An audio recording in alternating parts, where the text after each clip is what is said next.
I got nothing to say other than Kevin Love needs to be traded from the Cleveland Cavaliers. Change my mind. How's it going, guys? It is Madness with a Twist, otherwise known as MWT.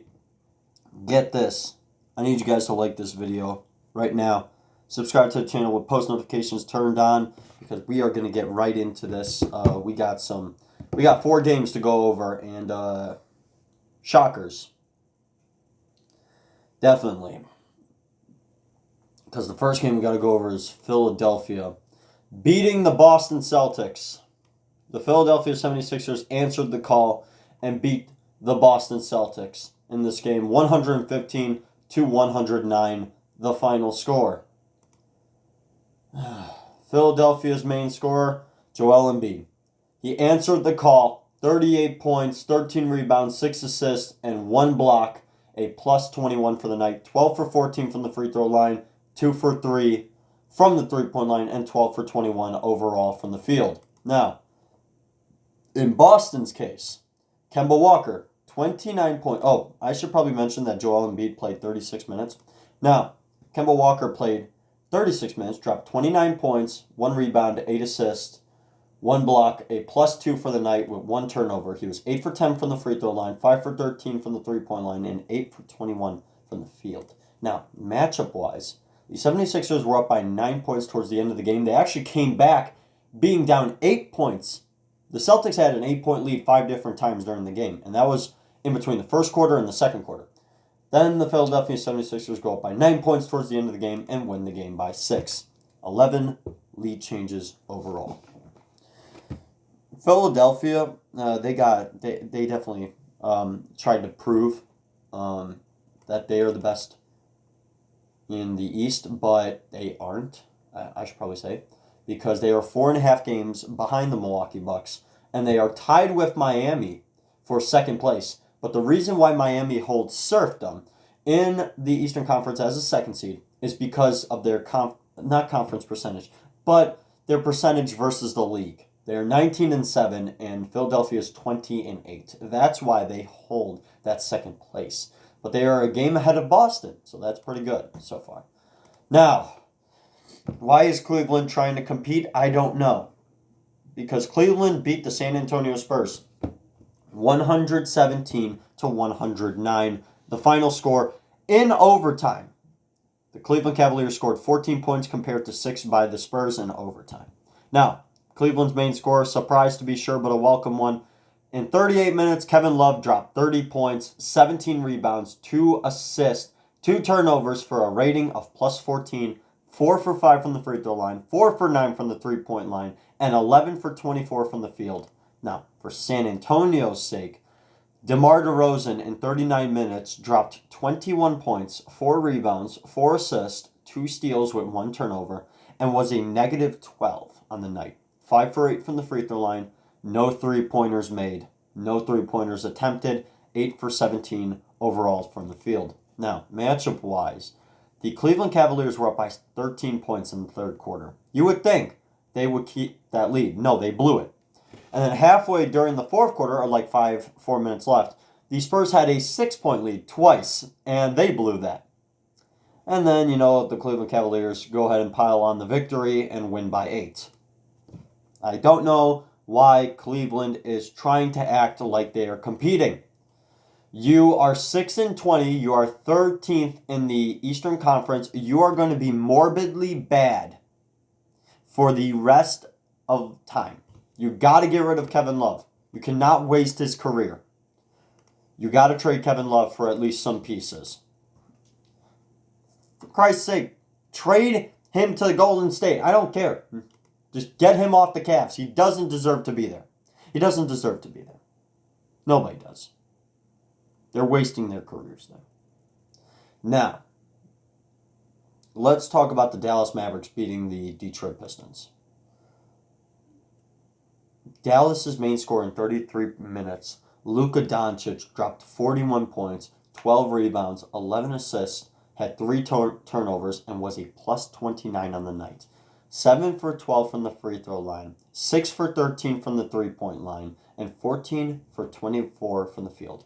This man, Luka Doncic, is going crazy. He's insane.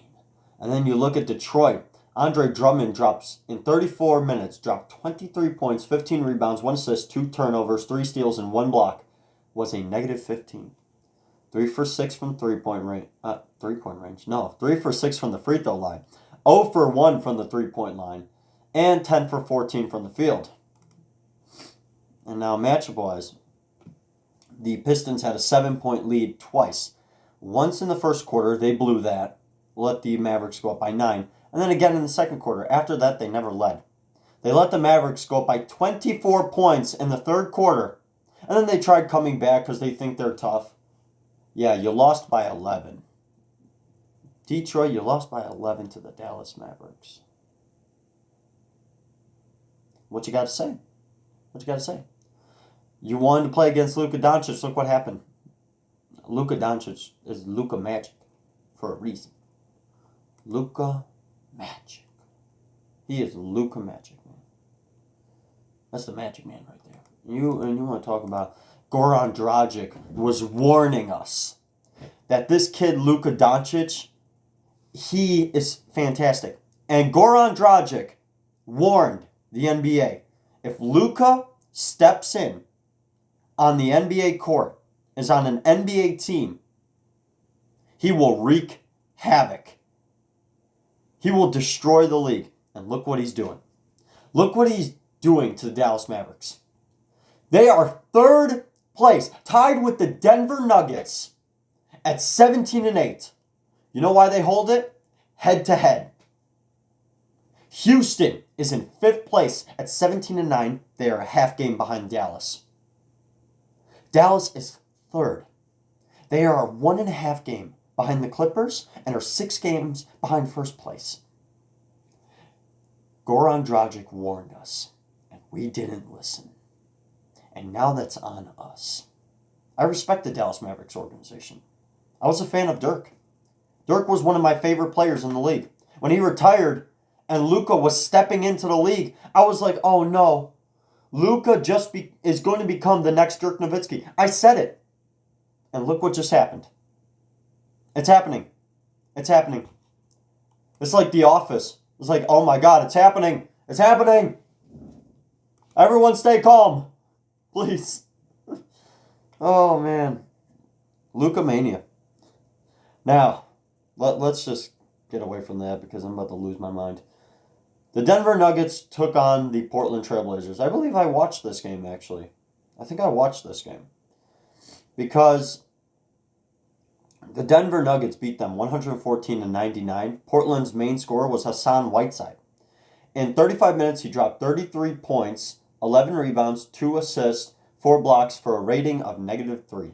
2 for 2 from the free throw line, 1 for 1 from the 3-point line, and 15 for 21 from the field. Now, in Denver's case, 2 players. Jeremy Grant with 20 points, 5 rebounds, 2 steals, but in this case, I give it to the Joker. Nikola Jokic in 31 minutes dropped 20 points, 11 rebounds, 6 assists, 1 turnover with a rating of +3, 4 for 6 from the free throw line, 2 for 5 from the 3-point line, and 7 for 14 from the field. Matchup-wise, the Trailblazers were up by 5 points in the first quarter. After that, the Nuggets held the lead for the rest of the game. They didn't even let the Trailblazers get a chance to tie it. They went up by 18 points in the fourth quarter. That's how bad this game got. And the Nuggets win this game by 15. End of regulation. End of story. This is just incredible. I'll tell you one thing. Nikola Jokic is he looks like a brick wall. He looks like a brick wall. To quote my mom, he looks like a brick wall. My mom was watching one of the games with me. I believe it was it that game? Yeah, it was the Trailblazers game. Yeah, she came home and I was showing her look at this dude playing so well. And she was like, who's that? I was like, Nikola Jokic. And it's that's the Joker. It's he looks like a brick wall. Looks like a brick wall. He does. But he's incredible. So, that's going to do it for this video. Make sure you guys like the video down below. And you know what? Subscribe to the channel with post notifications turned on and share with your friends because you know what? I'd like to keep this gravy train rolling. So, I will see you guys December 13th, NBA recaps coming your way soon. Peace.